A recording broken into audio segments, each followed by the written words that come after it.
How's it going, everybody? Welcome to another episode of Prem de la Creme. We had a lot of World Cup games that just happened over the past 24 hours. Some big games, some groups that have all to play for still. Some other groups where not the favorites are now in a favorable position. Also, we have some breaking news, in just general breaking news in the world of football. Marc Cucurella to Real Madrid. Here we go. We got Big Prem in the building. He's going to obviously unpack that. Being a Chelsea fan, I'm sure he has a lot to say about that. About that, I would want to say signing. A lot of people say signing after the year we go. Nothing is confirmed yet. Okay, we've heard here we goes before, and players haven't gone to the clubs. So for now, let's just say a potential signing. We have Mac Saeed also in the building. Mac, I must come to you first. How are we doing on this fine Sunday evening? I'm doing well, bro. Excited again to get into a whole review of matches, a long lineup of matches to go through, and also previews. I'm excited. It's good to be back with Pav and you. Lovely stuff, lovely stuff. And Mr. Pav, man of the hour, actually, because of the breaking news. How are you doing? I'm doing good. We'll get on to the transfer business. There was also a lot of shocks yesterday as well in the World Cup, specifically the first game of the day and the last game of the day. Two big results there with Qatar and Switzerland, and Australia beating Turkey. But we'll get into everything. There was also one of the top 10 matches of the World Cup group stage, in my opinion. Brazil versus Morocco. We have a lot to sink our teeth into. And the Here We Go Bomba. It's going to be a great show. It definitely is going to be a great show. Everybody that just joined the lives as well, make sure you like, make sure you follow, make sure you repost. And then let's get this show on the road. So let's start off, obviously, with the bomba, right? Exclusive Marc Cucurella to Real Madrid from Chelsea. Apparently, in Fabrizio's tweet, it says done, and here we go. Not just here we go. So the surprise move is agreed between Real Madrid and Chelsea. Spanish left back to move for a fee worth over 500 million euros. Cucurella has already accepted the move and is ready for Real Madrid. Pav, what do you make of this signing? I'm going to start off with the Chelsea view, and then we can get into the Real Madrid view. But I don't like it because we lose Cucurella. We lose one of our most experienced, tactically versatile players, one of our best players the season prior as well. And we're losing him for a fee that was less than what we signed Cucurella for. And whatever the money is, we're trusting these directors and these owners that have assembled the squad that they have, that have led to these failed projects year on year, to replace him. Do I think that they're going to do that adequately? No, definitely not. My faith is at absolutely zero. So I think a lot of people want to talk about Cucurella's limitations as a player and, oh, he hasn't been on the best form. You know who's also not been on the best form this season? Every single player in the squad. The reason why people are comfortable with selling Cucurella is because in the transfer mill, people are saying, oh, Cucurella might go here, they might go there. So fans automatically tell themselves, yes, this is the right move. Our club is doing the right thing. This is the best possible option, because they want to feel assured that the club knows what it's doing, which I can't blame fans too much for. I'm just not buying it. So it's a poor transfer. At the end of the day, if we're in the situation that we're in as Chelsea Football Club, we need to get back to where we were in terms of consistently competing, not even for titles, but getting into the top four year on year, which we haven't done since, I would say, obviously Clear Lake coming in. But even in the past, we would be in Europa League sometimes. We would be in the Champions League sometimes. It was a very seesaw sort of level that we were at ever since, I would say, Jose Mourinho in the 15-16 season. If we're going to get back there, hold on to your best players. It's the other guys that you need to offload, that you need to replace, that you need to upgrade on. You're not taking out one great player to then add in another great player. It's not going to work that way. And great player is relative, because who are we going to sign? So I'm not happy with this one bit. Yeah, I mean, let me throw it over to Mac also, because, I think we can all agree that Marc Cucurella is a top five, probably left back in the world. And I think in terms of the Premier League, maybe for the past two seasons, you can argue he's been the best left back in the Premier League as well. Nico O'Reilly was definitely better than him this season. And there's guys like Lewis Hall. Like, you can give a list, right? And I would say, okay, maybe that guy's better. Maybe that guy's better. But it's just one of those things where, again, don't sell him unprompted. And if he wants out, think about why he wants out. That's the other thing. That's the other key reason why Cucurella was sold, and probably why he was sold for the fee that he was sold at a loss, was because he wanted to get out of Chelsea Football Club and get out of our project. Why do you think that is? It's because it's redundant. It's the same story every single year. We sign a bunch of young players, and some of these players are talented, some of them are not, but then they're thrown into this environment that is not conducive to their development. And then we expect big things. And eventually the squad peters out mentally, physically. The quality of players is exposed in the second half of the season because we don't sign enough good players. It's a problem. And that's why Cucurella wants to leave. So you know what? He got his move and he upgraded in his situation. Oof. But now, Marc, does this now start a trend then maybe with other world-class players at Chelsea, like Enzo, for example? Yeah, I think it plays a major part in it. Like a lot of them are going to see Cucurella as experienced, one of the senior players in the team, and they're going to definitely miss it. They're seeing such a senior figure go. That will definitely tell something in their minds, thinking like, why are we here? Why are we playing for Chelsea Football Club? Are we going to win trophies? Are we going to get success? Are we going to get anything out of this? It's a major question mark in all of it, especially like you mentioned, Enzo. Is Man City going to come in on a massive offer? I don't even think Man City have to come in with a massive offer. The blue coat team will be just like 80 million, 60 million, I'll take him. Literally, that's how they're moving. Yeah, they're like if nobody, they're like if nobody, like Prem said. Yeah, bro, they're like if nobody wants to be here, we'll let you go. Okay, let's say that you're a guy and you're trying to hold on to a relationship that you have, right? And every single girl, you're like, well, if you don't want to be in a relationship with me, you can just go. And you're in like 5 different relationships that last like a month each, and you're telling them that, and they're like, okay, I'll leave. At some point, you need to have some introspection and realize maybe I'm the problem here. 100%. Maybe I'm the reason. Maybe I'm the reason why I can't hold on to a long-term relationship. Maybe it's my fault. You got to start thinking that way. At this point, they're literally playing the sugar daddy role. Spend $1 billion, let them go for $1 million. You know what I mean? Yeah, and just operate at a loss.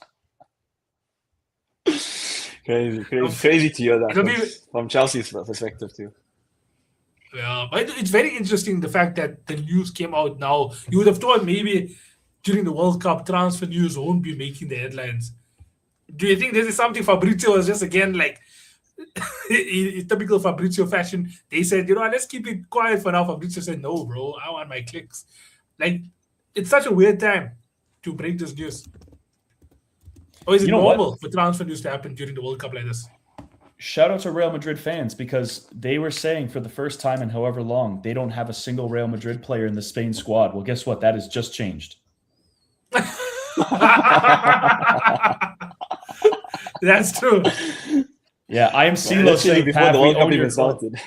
Yeah, I am CeeLo saying Pav, we own your club. I mean, it depends. Is Cucurella going to be a Hazard transfer, or is he going to be a Courtois transfer? I don't think he's going to be either, but I think he's going to be a positive for Real Madrid. And I think it says something that they're signing so many tactically strong players, guys like Cucurella and Bernardo Silva, Denzel Dumfries. I don't think any of these players individually are incredible, but I think if you put them together... I forgot Konate. Yeah, and Konate. You put enough of those guys together, you can have a team that will support those world-class players up front and really build that infrastructure. So do I trust that Jose tactically is going to put that together? Maybe not. But there's enough pieces there that somebody can come along after him and really put it together. Yeah, no, for sure. Now, with all that, obviously there's so much we can talk about still. Chelsea is like an endless book with multiple pages. So, in the interest of time, we're gonna close that book. We'll come back to it in probably in 2 months' time when the season's about to start again. But unless, you never know, something could be breaking news again tomorrow at Chelsea. But let's talk about some of the games that happened already, right? Because we're going to have to review a couple of games before we preview games. One of them being the Germany-Curacao game, which will take place in the next 30 minutes. Maybe we should actually start off with that preview. Then we review. Because that game might start by the time we're previewing it. So the games that we will be walking through, first of all, is going to be Canada-Bosnia, USA, Paraguay, Qatar, Switzerland, Brazil, Morocco, Haiti, Scotland, and Australia, Turkey. those were the games that happened. We're going to be just reviewing those games. Any players that caught your eye, any tactical decisions that make you believe now that this team could be having a good World Cup ahead of them, or still a lot of question marks ahead. The games that we will be previewing: Germany, Curacao, Netherlands, Japan. That's a tasty one. I hope that's in everyone else's top 10 games also for the group stages, because in mine personally. Ivory Coast, Ecuador. That's also a tasty one. Don't sleep at that game. 1 o'clock in the morning. Is that worth it? 50-50. So Sweden, Tunisia, Spain, and Capo Verde, Belgium, Egypt. That's an interesting one as well. Saudi Arabia, Uruguay, and Iran, New Zealand. Those will be the games we'll be previewing. But those games as well, it doesn't have to be crazy previews like Iran, New Zealand. We all know New Zealand, they just to grab their participation medal. That's in rugby. So we'll have to wait and see if they can maybe do a Haiti sort of move, because Haiti is also good at rugby. So firstly, let's talk about Germany, Curacao. Okay, the lineups are out. We got Manuel Neuer starting. Joshua Kimmich again in his traditional right back role for Germany. I don't know why he doesn't want to be in the CDM position. And you know what's funny, there, Mac, when we're doing our draft, I put Kimmich at right back. Yeah, you did. I remember. Obviously, some other good players there. A lot of German fans say that Kimmich is better actually as a right back than as a CDM. So that's interesting. I think the biggest two players that I'm going to be keeping my eye on in this game, though, are going to be Felix Meka in the midfield with Alexander Pavlovic and Leroy Sané. Because if Sané can be somewhat threatening, that's going to be huge for Germany because they lack width. You see Florian Wirtz playing on that left wing. And Meka, you have options like, we thought that Leon Goretzka would be starting for Germany. We thought that if not him, then Angelo Stiller. So to see Meka come in is interesting as a selection. So if he can kind of be that box-to-box midfielder and Pavlovic maybe sits a little bit deeper and they have a good spine, then Germany can definitely do things. I think my top 6 favorites for the World Cup didn't include Germany after watching that Brazil display. If not even after this game, if Germany do well in this group, I think you'll see them go far. Oof. Interesting. It's possible. Marc? It's possible. I don't think, bro, in this game we have anything to look forward to. It's just going to be a straight Germany hammering. We said that. I'm a Premier League player in Curacao. I get that. They have some sort of talent and potential.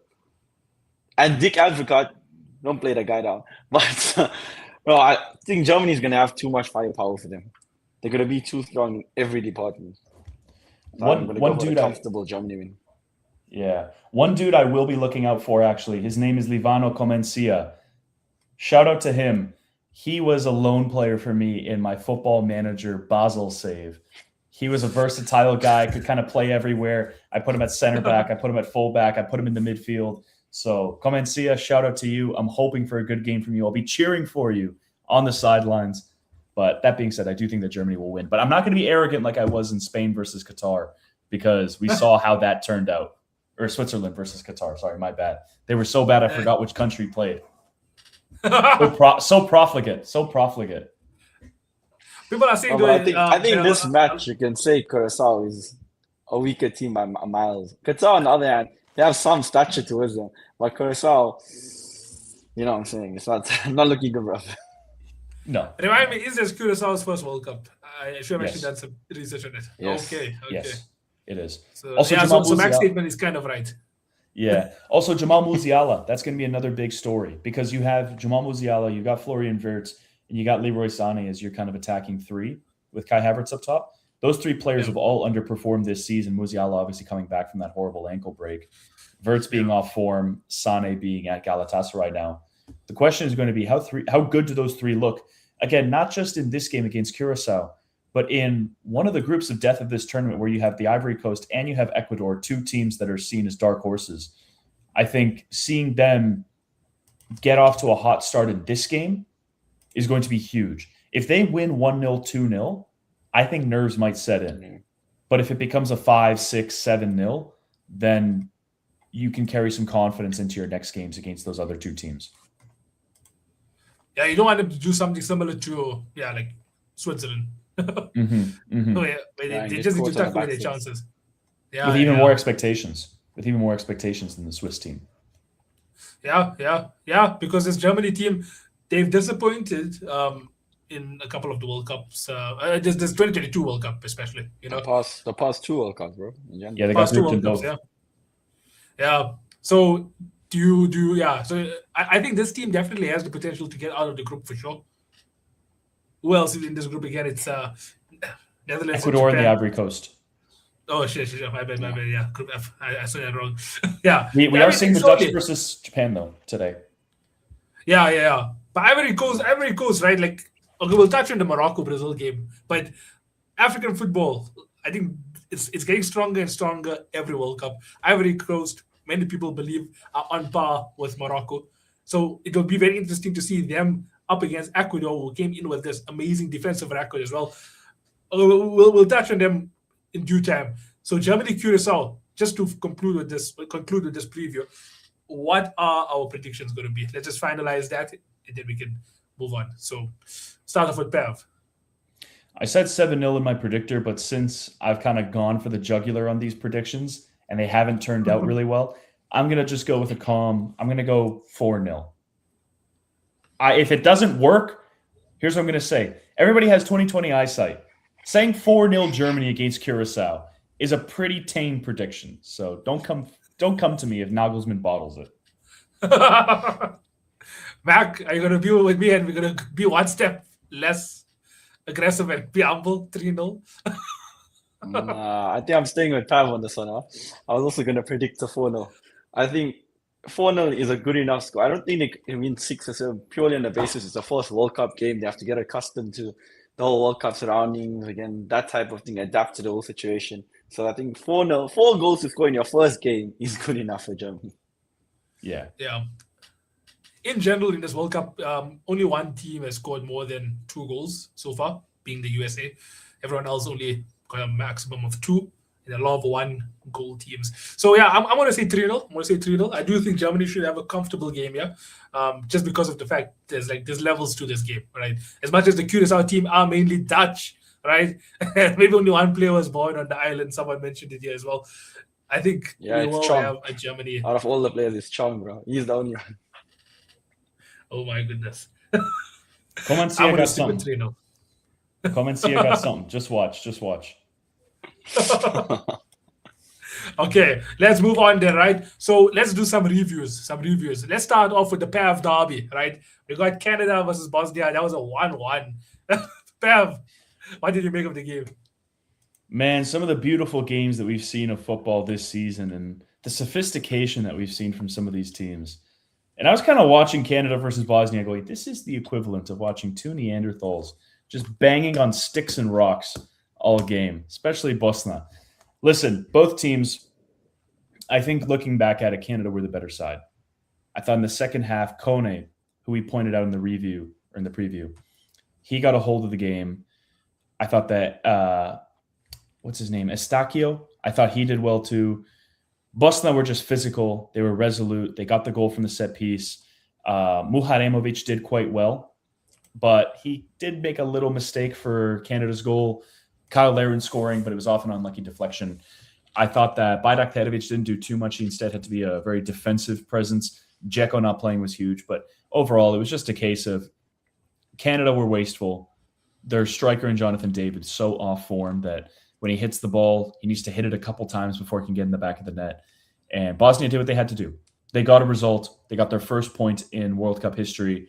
And now with the group being wide open, they have a real chance of going through. Canada have a real chance of going through. Everybody has an opportunity. It's an even playing field. So it's going to be interesting. Group B will come down to the wire. It will.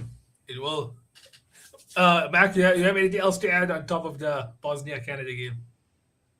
Not really.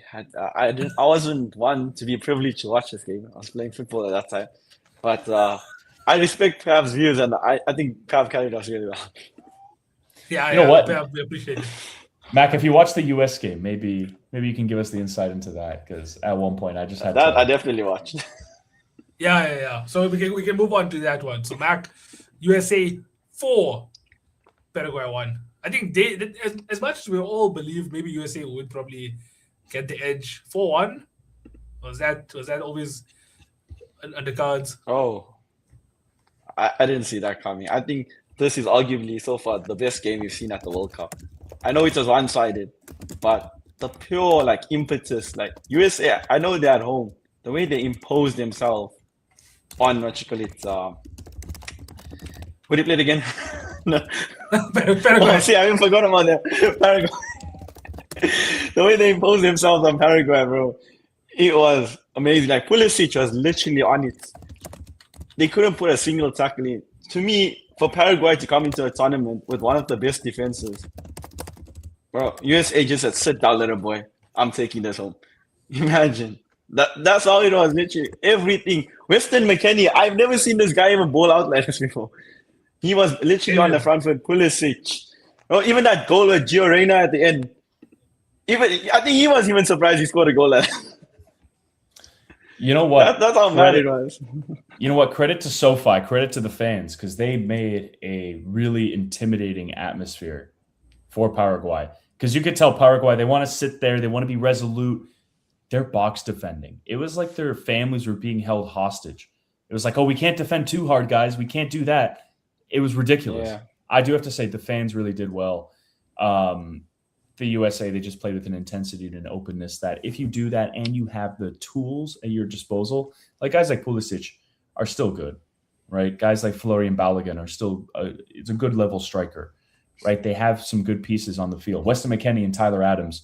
I actually think that Tyler Adams is the better of the two. That's a solid enough midfield. Chris Richards, very good center back for Crystal Palace. They just have good enough pieces. Malik Tillman, who arguably could have been the man of the match. Yeah. If you just have good enough pieces and you play an open enough style and you play a bad enough team, you can do really well. Yep. Yeah, I think they did very well in those half spaces, getting behind the Paraguay defense. They were absolutely shocked. Like they didn't know what to do. They didn't know whether to go or come, basically. Yeah, no, they were shook. Then we're gonna then head over right to shocking result. I'm not gonna just say it's any game. This is gonna be the Qatar versus Switzerland game, right?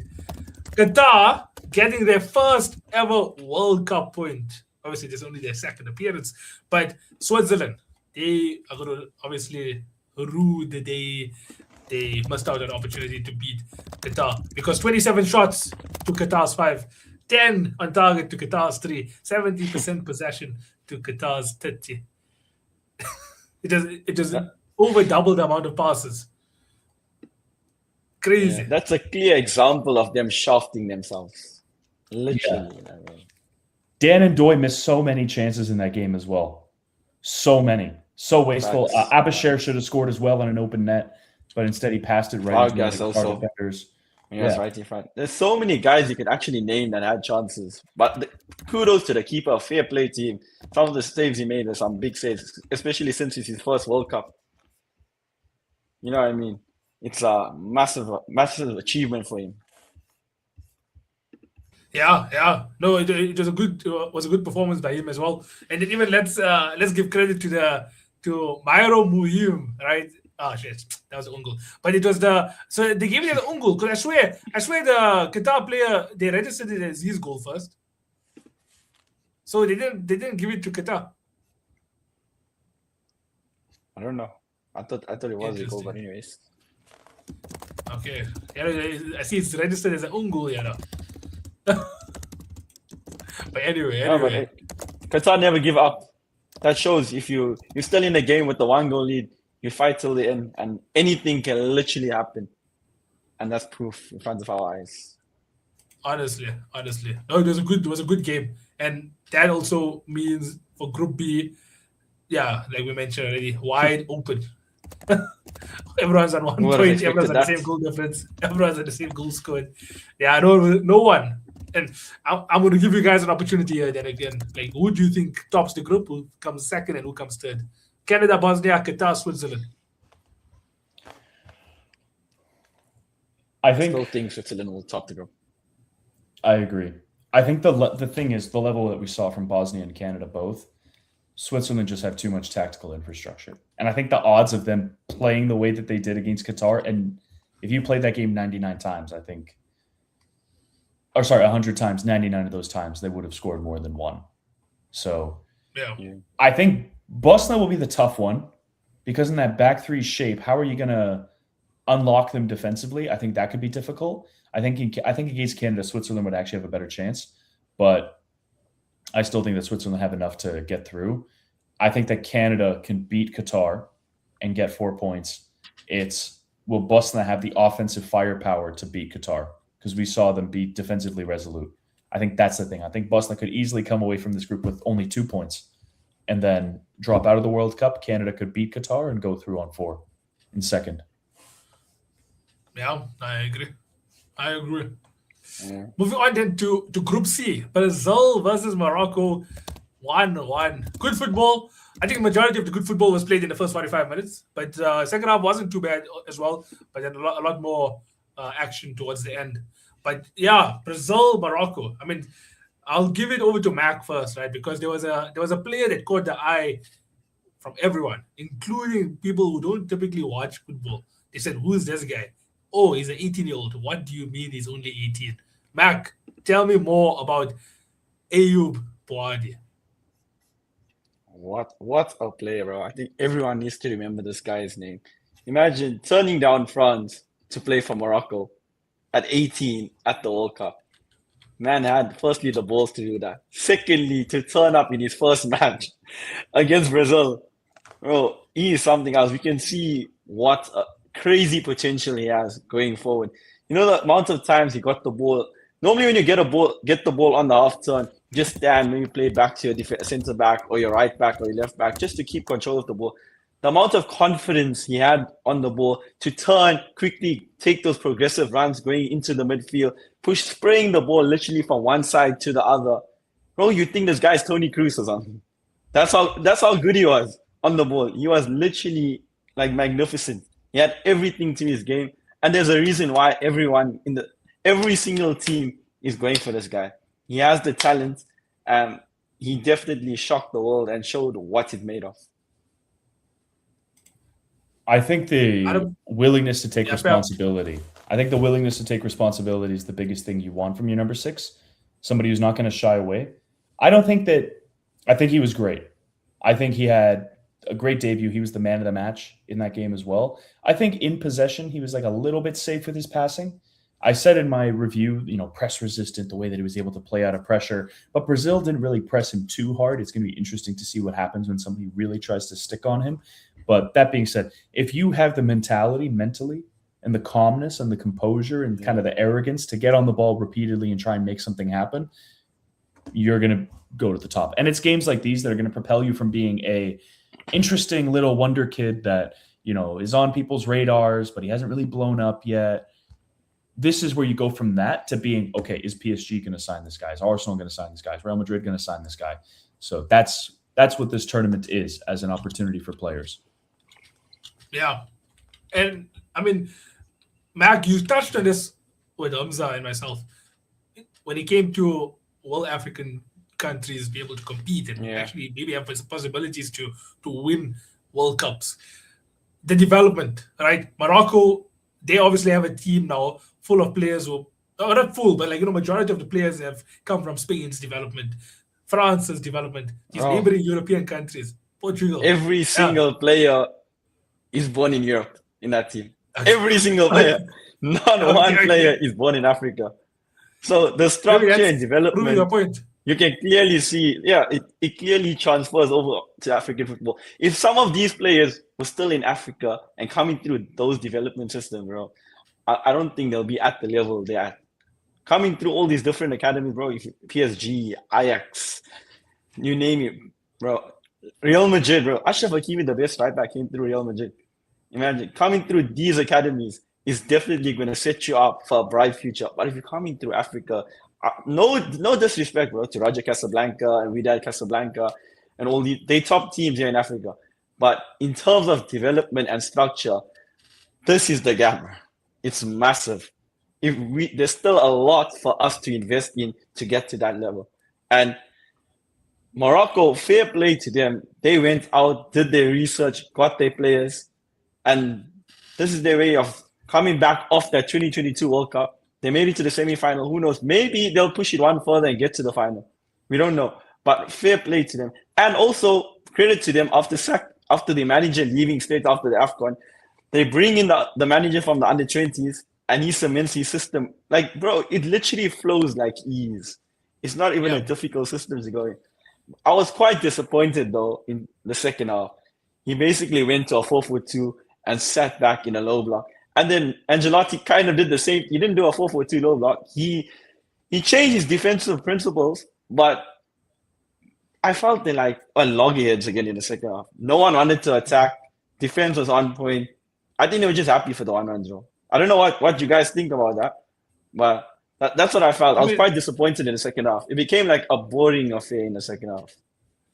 Yeah, I mean, like even like you can't be playing Fabinho in 2026, bro. Like I think Brazil, they are in desperate need of a solid midfield because even Bruno Guimaraes, like since the turn of the year, he hasn't been up to par with how we know he started the season quite well in the Premier League. Casemiro is an unk.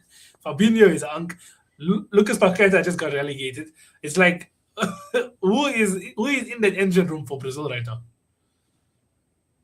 You know who could have been? Andres Santos for Chelsea. I'm not saying that he would have been anything incredible, right? But him and Bruno Guimaraes, you could put those two together, same way that you could put Endrick up top, same way that you could put Ryan on the wing and you put Rafinha in at the 10.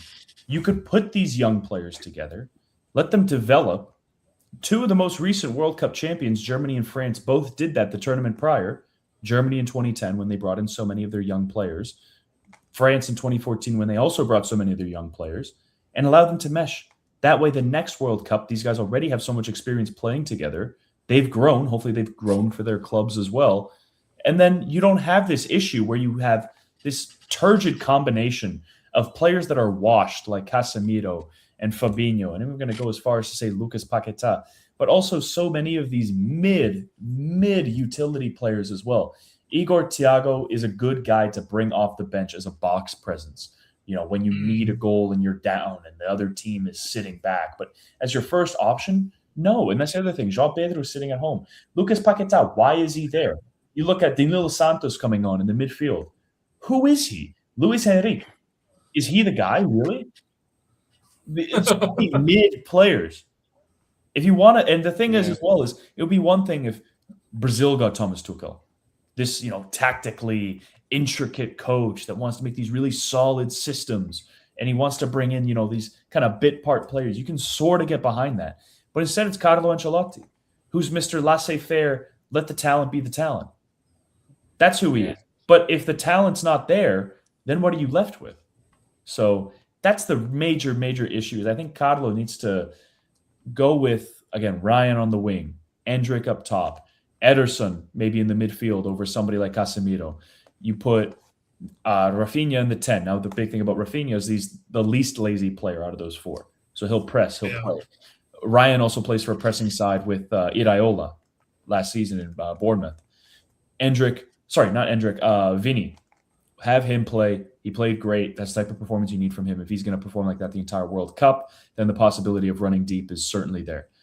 But you just need to forego these formalities of players and put the talent in. Speaking of that, I see someone mentioned Cunha. Does Cunha make your starting 11 in any way? Cunha can come in for me, Cunha has always been kind of a player for Brazil where when I watch him, I'm like, he's not great. Play him, put him in as a sub, as an impact player. He's somebody who will move around. He'll be mobile, dribble, interplay with players, but he's not for me a guy that I would hang my hat on for this Brazil team. Interesting. I think the ideal midfield should be Bruno Guimaraes. Paqueta can play the 8 and Rafinha in the 10. I agree with Pav. He has that creativity. He's always going to work hard for you. And he's always going to bring that little bit of uncertainty where you don't know what he's going to do. So it will catch defenses out of nowhere. So I think, Rafinha in the 10 will bring something to them. Endrick is also a very smart player that Rafinha can play off of centrally, which I think could really work, right? I wouldn't start Paquetá at all. For me, I wouldn't have even called up Paquetá. I don't know why he's there. I seriously don't. I think if I had to pick at like a number 8 and have Guimarães play as a 6, I would pick Ederson, honestly. Someone asked you also, does Hendrik start? So I think that's what we were I waiting think he for. does. Yeah. Yeah, because you got Thiago. There's a running I joke don't happening in the understand. football space. This guy only plays well when you don't look at him. When everyone No, looks, but when like, everyone I knows don't he's playing and watches him, he doesn't do well. I don't understand, like, how are these coaches starting? He got nothing to in his game besides penalties. I actually think he's decent. Literally. Yeah, I think he's decent, Not to be actually. starting for He's Brazil. not a false 9, bro. He's a false footballer. False tank. Yeah, because when I see him, Pav, it's like Max says, it's like, what does he offer you? Okay, maybe there's something you see in him that we don't see. It's like he doesn't offer me as a Brazilian, right? Look at the nation he's playing for. He's not one of these other Scandinavian type countries where I think he has the that's more work his profile. rate to work when you're off the ball. But other than that, I don't really see anything. And he's a striker. You need to be delivering by scoring goals. Not only not saying defending off the ball. So we need more from him. Yeah, I agree. Okay, we're gonna move on then from Brazil, Morocco. We'll go then to Scotland, right? And that's gonna be John McGinn's game, right? John McGinn scoring Scotland's only goal, and Scotland registering their first World Cup win in 36 years, right? But it didn't come easy. Lots of people are under the impression, and I think it's a valid impression, to say that Scotland basically edged Haiti. Haiti was there. They brought the fight to Scotland as well. 13 shots from Haiti, 8 from Scotland, 3 shots on target, each possession split evenly at 50%. Passes to 391 to Scotland's 373. So it looked like it was a tight game, and Haiti might now. Okay, so Scotland won the game, Haiti won our hearts. That's the headline. What do you guys make of the game? That's the beauty of the World Cup, right? It's an opportunity to showcase yourself on the biggest stage in sports. Yes, they didn't get the win, but they played very well. And it becomes an opportunity for them to move on, right, to future tournaments. Gold Cup,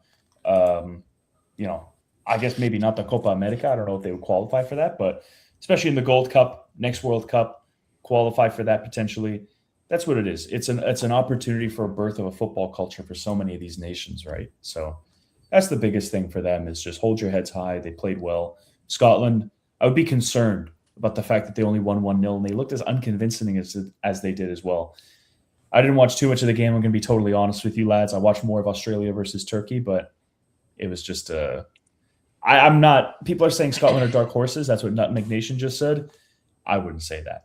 I think they're going to be a third place team in this group, and they'll get knocked out in the round of 32. I think Scotland were really poor yesterday. Haiti literally staked their claim and showed why they deserve to actually be at this World Cup. They played the better football, in possession, out of possession. They gave Scotland a game. I don't think Scotland expected this one bit. I could go as far as saying Haiti was actually robbed. They should have had 1 or 2 penalties, bro. Blatant. I think it was Hanley or something, one where the guy from Haiti kicks the ball. The guy literally puts his hand towards the ball like this, and still they go to VAR and say nothing. So in that process, I'm looking at it. How is something clear and obvious of a clear handball with your hand going towards the ball not a penalty? I think they were robbed. Could have been easily a 1-1. And going to Scotland's goal, it was a heavy deflection which they got a goal, and wasn't a clear goal that scored. So very lucky from Scotland's point of view, but I would feel heartfelt for Haiti because they were very unlucky. Yeah, I would agree. But now obviously that the most important thing is the fact that Scotland got the win, and it makes them now sit top in a group with Brazil and Morocco. Obviously, Haiti gave them pressure, and the big dogs still have to be played, right, with Brazil and Morocco. Do you think Scotland might just say, okay, you know what, we had a tough game here, let's dust ourselves off, let's take the lessons, and maybe they can even, because now they can afford to draw one of the Brazil and Morocco games. I wouldn't say that. I wouldn't say that. I think if anything, if you go into a game expecting to draw, don't be surprised if you lose. Yeah, no, true. That is, they can afford to draw. No, they can afford to draw. Yeah, they can afford it. Yeah. If you get 4 points, that's you through, basically. Yeah. So They should go for every game, bro. Just yeah, go they for should. it. Who are they facing? Unlike a specific next? nation in the south of Africa. Yeah, but Scotland. I'm sorry, Scotland's not South Africa. They're playing Morocco next. That could be interesting. Yeah. I think that's obviously the toughest team in the group. Yeah. Morocco. Yeah. I would say so. All depends on how they're they come out favorites with that. I think they're favorites to be first. The thing is, I wasn't sure again whether Morocco would be mentally affected by what happened with the AFCON, with all the drama, everything. But this is probably the weakest that Brazil will look throughout this tournament because they're still trying to figure out their best team, in my opinion. So if Carlo can adjust, which he will, throughout this tournament, we could see a Brazil team that are very different to the one that we watched. So that's kind of the thing. Them getting the first crack at Brazil, it was a good time to face them. Pav, I think the reason though for Morocco not feeling the after effects of that, purely on the basis they got a new coach, they got new players also into the squad. So most of them haven't felt what those ones in the past felt. Especially with the coach. Straight after they lost the final, the guy left. He didn't even wait around or anything. He just left straight away. So That's a good employing point. a new coach. Yeah, employing a new coach, probably mentality-wise, creates a new atmosphere, a positive atmosphere in the camp, and for them to start and go again. Yeah, it's a culture reset. Yeah. Yeah. No, that makes sense. That's actually a good point. And then the last game to review, right? Australia versus Turkey. The Tom Garrett dark horse train still continues. Ever since he said Turkey's dark horses back in 2021 for the Euros, Turkey have been shed, bro. 28 shots to Australia's 8, but Australia walk away 2-0 winners. 63% possession for Turkey, only 37 for Australia. But let's unpack it. Pav, what did you make of the game? Australia 2, Turkey 0. I thought that Turkey were going to have the opposite result. I thought they were going to win 2-0. I then saw that Kenan Yildiz was still on the bench, so I got a bit of a bad feeling. But Australia sat back and they counterattacked, but they did it the right way. They were technically secure. They weren't having rough touches. Whenever they did get the ball, you could see that they had that ability to play with each other, unlike with Paraguay. Paraguay thought that the ball was some foreign object. Oh, what's this? I've never seen this before. But Australia was the opposite. They played with a confidence and a comfort in the way that they played. They had some players like Inankunda, even Boss, their left back, very athletic players with a lot of guile, and it played in their hands. Turkey, on the other hand, I thought in the first half especially played so slow in so much of their football. The only one that was willing to penetrate centrally was Arda Güler. He was the only one that was trying to interplay, trying to kind of create these moves in around the box, these give and goes that would unlock Australia's defense. But other than him, Turkey just didn't have anything. I thought that Yilmaz was poor. I thought that, what's his name? Kerem Atatürkoğlu was poor. Kökçü was poor. Man. Yeah, he should have. But Kökçü was poor. I would have instead just started Can Uzun from the jump. Just let him, Güler and Yildiz build. Right, be that middle three, that left wing, right wing cam combination. But yeah, just in general, Turkey were slow. They were poor. I don't know who they face. They face Paraguay next, and they face US in the final game. So if they can beat Paraguay, then they have a chance at winning the group. But Australia, that Paraguay game, yeah, it's probably difficult for them going into it. Because Paraguay will probably learn their lesson. And now them coming off a loss, it's going to be interesting in that game. It very much depends on, I guess, how are they going to react, right? Are they going to try and still be defensive? Are they going to try and expand more? Are they just, is the occasion, did it get to them?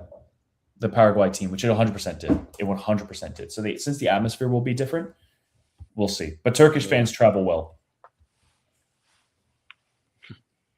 Yeah. Agreed.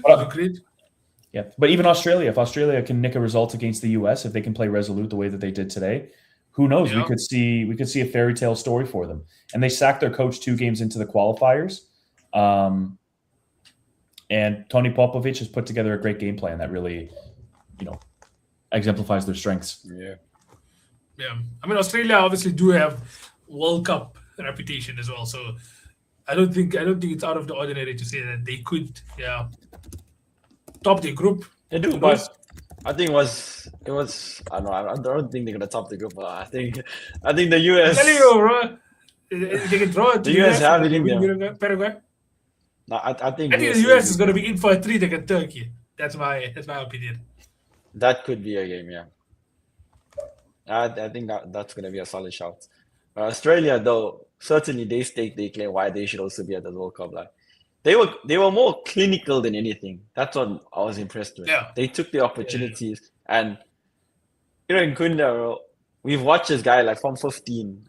I don't know how much you watched of him, was. I'm sure Pav has watched a bit of him also, but yeah, we watched this guy from 15 playing in the national team from like 17 years of age. So growing up with all these guys, imagine that, a World Cup dream, scoring the first goal for your country. Bro, that would probably be like such a beautiful moment for you. What a great goal as well. What an incredible take. Congratulations to him. Great story as well. Yeah. Good stuff. So that now wraps up our reviews. We're going to just touch on a couple of the games still to come from now until Tuesday. For us, 3 o'clock in the morning. For Pav, I duffers. But now we're just going to touch on it real quick. Not. Yeah, the schedule is favorable for him for this World Cup. Shame he did probably suffer for other World Cups like Qatar. You know what? Qatar was decent. We would just be in our uni classes just watching the matches, but it was okay. At least for us, it's in the morning. Your World Cup. But let's talk about some of the games. So we gave our Germany Curacao predictions as well. We're gonna touch on the games. You can give some opinions, any players to watch out for, and then just a score prediction. Let's go through them, right? So we have another game obviously tonight: Netherlands versus Japan. Japan coming in as quite a number of people's dark horses as well. I've heard a couple of shouts saying Japan, can make a deep run into his World Cup. Obviously, people looking at their form heading into his World Cup, beating some established countries as well, and winning a good amount of games now into this. Obviously, they sit in a group with the Netherlands, like we know, Sweden, which is like a box of chocolates. We don't really know what we're going to expect until it happens, until the ball is kicked in. Tunisia as well. So let's talk about this game in particular, though. Start off with Mac. Netherlands, Japan. What's your expectations heading into this game? I think tactically, it's going to be a brilliant watch. Japan is going to offer something that I don't think Netherlands would expect in the slightest. But on the other hand, I want to see how Netherlands go and attack this game. The first game of the World Cup. Go on. Hey, a player that we said to watch out for in this Germany-Curacao game just scored. Felix Mika. There we go. Oh, 7 minutes into it. It's crazy. Yeah, good take. No, it's a good Well goal. done, Pap. I had to slip that one in. So you know what? Clip that up. Yeah, fair. Yeah. Exactly. Most definitely. But it's going to be exciting to see what Netherlands offer. Because to be honest, I'm not going to lie to you. I haven't watched Netherlands in terms of international football recently. So I honestly don't know what they're going to offer. They're probably going to play a 3 in the back with wing backs going forward. Dumfries on one side, and on the other, who's the left wing back? It might be Jorel Hato, to be honest. But think I don't know. it They was, got a couple options. Also, Verts got the assist. My brother. Brilliant. Vicky van der Ven also had some experience playing left back as well. Oh, Yeah. you play part of the 3. So I don't know really what to expect from the Netherlands. But I think they should just be careful of Japan and what they have to offer. Yeah. I agree. Yeah, no, I agree as well. I mean, Japan, lots of people are saying in terms of structure, the not so technical part as well. The unity in this team it's always been there. So we'll have to wait and see whether or not Japan can keep their discipline against Netherlands in terms of which country has players that have individual moments of brilliance. Yeah, obviously Netherlands are better. Yeah. Don't forget, last World Cup though, 2022, they beat Spain and Germany. So Very, very. Netherlands are gonna be in for a treat. Them That's gonna missing be interesting. Mitoma. Yeah, them missing Mitoma, them missing Endo though, is a big bunch of losses. Big miss, yeah. Yeah, so we'll have to be careful The about that. Mitoma one is massive. And Endo. And the end of the news of like you're not just missing him for this World Cup, but your captain has announced retirement. It's like the big one, from international football. So, what's everybody's predictions then heading into this game? Netherlands versus Japan. I was gonna say 2-2, but the more I think about it, again, those two big losses, I'm still gonna, I'm gonna say 2-2. I'm gonna stick with that. I was gonna go with a 1-0 win for Japan. Japan is gonna edge it late into it. Oof. My dark horses in the beginning where the predictions video was Netherlands. So I'm gonna have to back my boys, and I'm gonna say, it hasn't been a free scoring World Cup yet. I don't think Netherlands are gonna let the floodgates open. So I'm gonna say, even if it's just 1-0 Netherlands, 1-0 Netherlands. Like, gonna be tight. Like the diversity, man.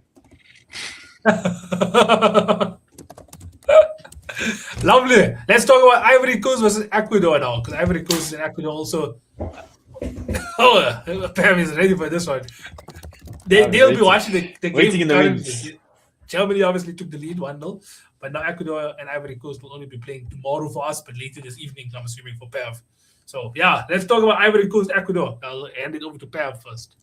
I will be missing most of this game because I'll be playing football. The problem is it is raining like crazy outside, so maybe it'll get canceled. I don't know. We'll see how it goes, right? We'll see how it goes. I'm super excited for this game because it's between the two dark horses of the tournament. Ivory Coast having a lot of offense and Ecuador being a very defensively resolute team. My big, question for Ecuador is they lack so much up front. Are they going to be able to keep teams off of them if they offer so little? Now, defensively, they obviously have a great set of players. Hincapié, Pacho, Ordóñez, Pervis Estupiñán is serviceable for the national team. They got Moises Caicedo in there. So that's just a great assembly of players. Again, the big doubt is how good are Ivory Coast attacking options as well? Because there's a lot of hype about Yan Diomande, but there's also a lot of people that say he needs time to develop still. He's not the finished product. He's not this 100 million player. So I think this is going to be a really important showcase. Do Ivory Coast actually have the talent assembled to overcome this resolute Ecuador team? So it's that clash of styles. I love it. I want to see it. Please, Milton Adult Soccer League, postpone this game so I can watch it. Where are you going to be playing tonight also, by the way? Striker again. Striker again. I'm the team starting striker. I didn't score in the last game just because we faced a really good team. Like I barely got any chances. They were really good. They'd been playing together for multiple years. They were able to pass it around. Just a lot of respect to them. But I'm looking to bounce back with a couple goals today. So interesting.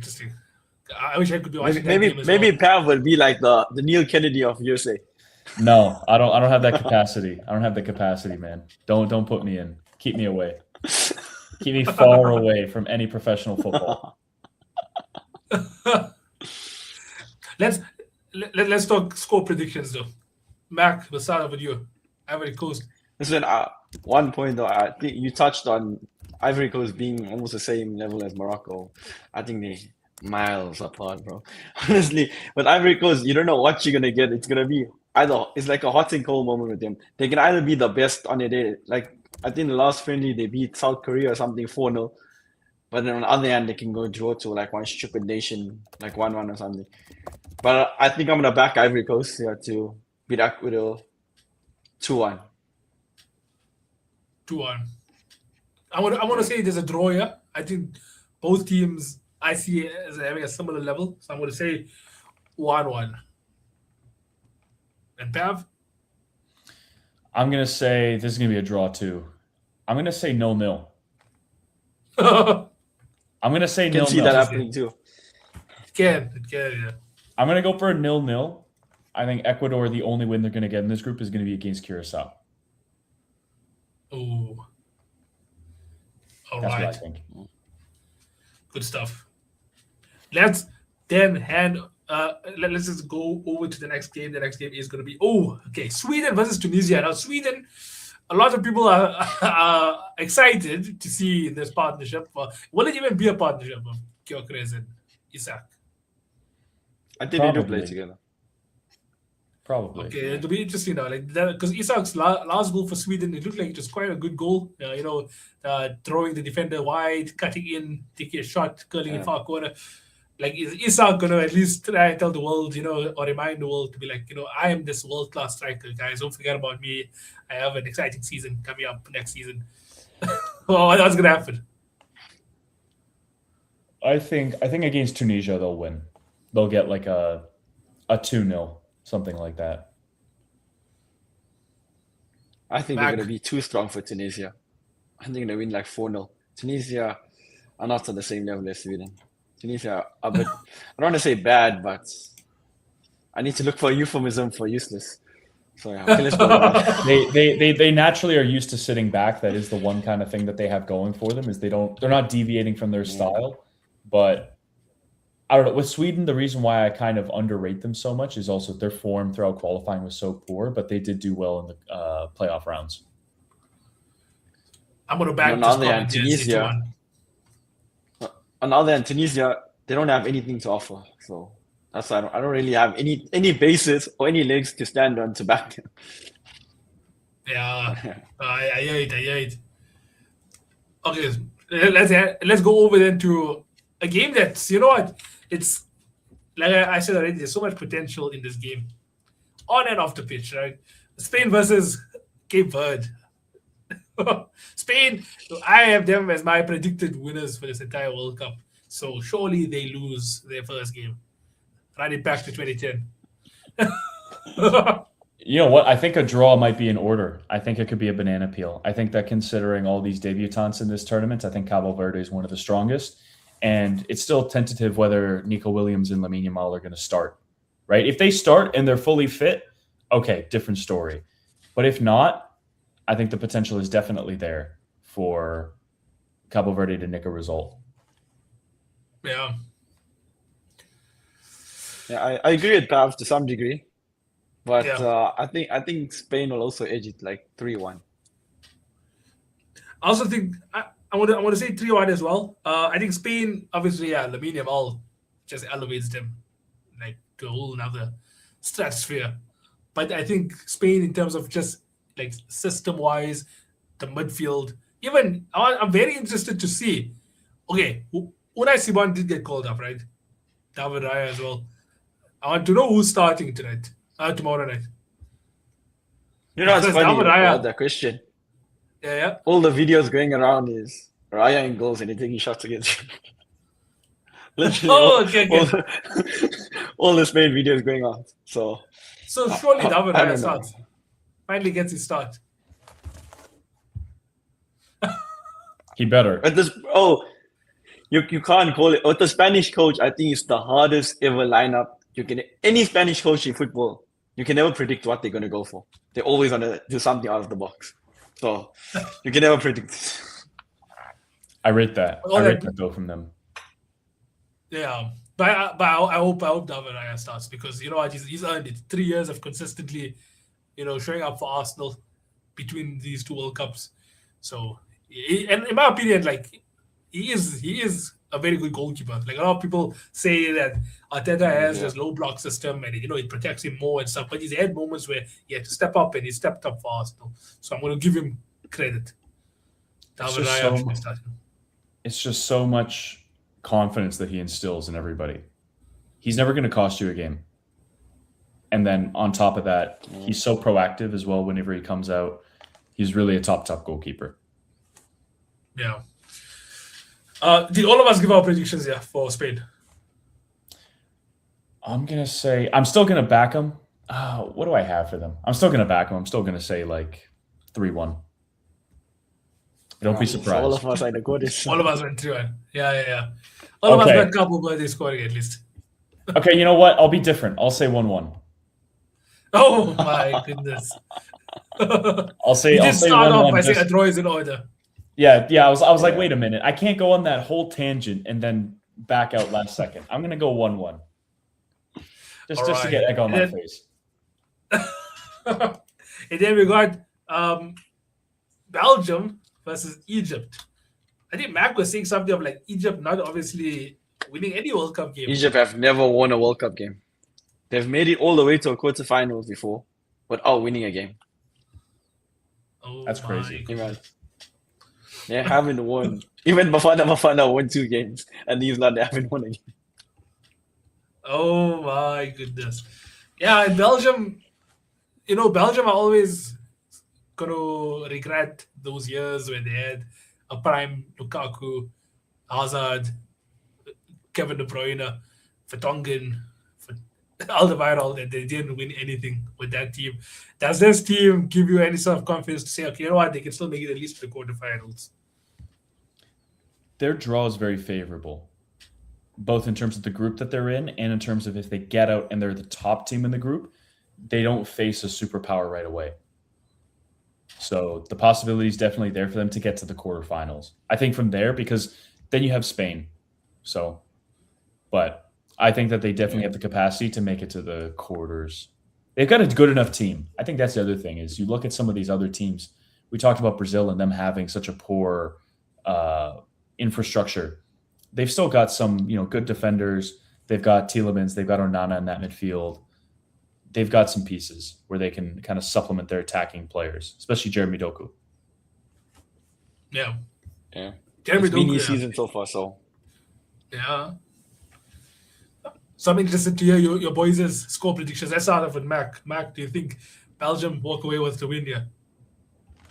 I don't think Egypt win, but I also think it's gonna be a tough game for Belgium. Egypt have some players that are stuck in, so it will be a tough game. But I'm gonna go for Belgium. No, let's go Belgium to win this 3-2. Oh, interesting. I'm gonna go for a draw, right? Mohamed Salah playing currently for Free Agent FC. I wonder if he's gonna tap the badge. I think it'll be 1-1. 1-1. I'm gonna say 1-0 to Belgium. I'm pretty sure. All right. Moving on then to our second last one. Let's start off with Iran, New Zealand, actually, because that still stays within Group G. So, Belgium, Egypt, Iran, New Zealand. Iran, obviously, there's so many complications that we can get into the whole politics of how their team is only going to arrive on the day and then leave the same day and all that crazy stuff. But from a pure footballing perspective, do you think Iran get the job done here easily against New Zealand? I think they have enough. I think New Zealand are by far the least seeded team at this World Cup, we should say. I don't think they have enough firepower to go over the line. I know they got Tim Payne, got over 1.4 million followers in the last few weeks. But other than that, I don't see them making that same rise as him. So I'm going to go with Iran to win 2-0. Yeah, I back it. Iran to win 2-0. Pav? I'm gonna say 1-0. Curacao just scored. Comencia scored. My boy. Yes. Oh, yes. Woo!